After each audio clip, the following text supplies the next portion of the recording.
আসসালামু আলাইকুম রহমতুল্লাহি ওয়া বারাকাতুহু। কি সত্যি আছে? ইসলাম কি বলে? আপনি কি কখনো অন্ধকার রাতের কোনো অদৃশ্য কিছুর উপস্থিতি অনুভব করেছেন? কেউ বলে এটি ভূত, তবে ইসলাম এ বিষয়ে কি বলে? চলুন কুরআন এবং হাদিসের আলোকে এটি জানার চেষ্টা করি। আমাদের সমাজে ভূতকে নিয়ে নানা রকম কল্পনা আছে। অনেকেই মনে করে ভূত হলো মৃত মানুষের আত্মা, তারা পৃথিবীতে ফিরে আসে। ইসলামে মৃত ব্যক্তি আত্মার পৃথিবীতে ফিরে আসে না, বরং মৃত্যুর পর তাদের স্থান হয় আলমে বারজাখে।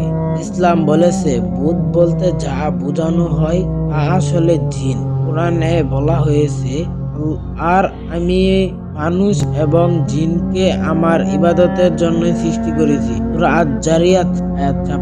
জিন এমন এক সৃষ্টি যাদের আমরা চোখে দেখতে পাই না, তারা আগুন থেকে সৃষ্টি হয়েছে।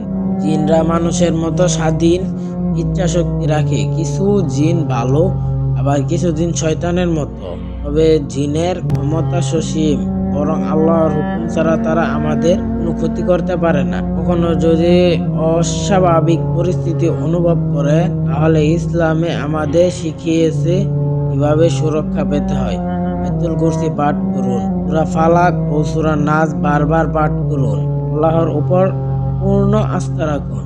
রাসূল সাল্লাল্লাহু আলাইহি সাল্লাম বলেছেন, যে ব্যক্তি রাতে আয়াতুল কুরসি পাঠ করবে তার উপর শয়তান ভোর পর্যন্ত প্রভাব ফেলতে পারবে না।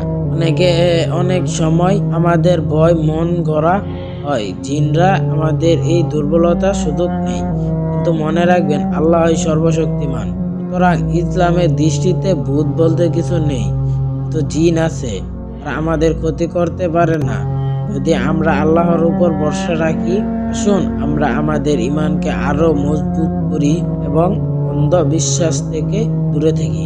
আল্লাহই সর্বশক্তিমান। আসসালামু আলাইকুম রহমতুল্লাহ। সবাই ভালো থাকবেন।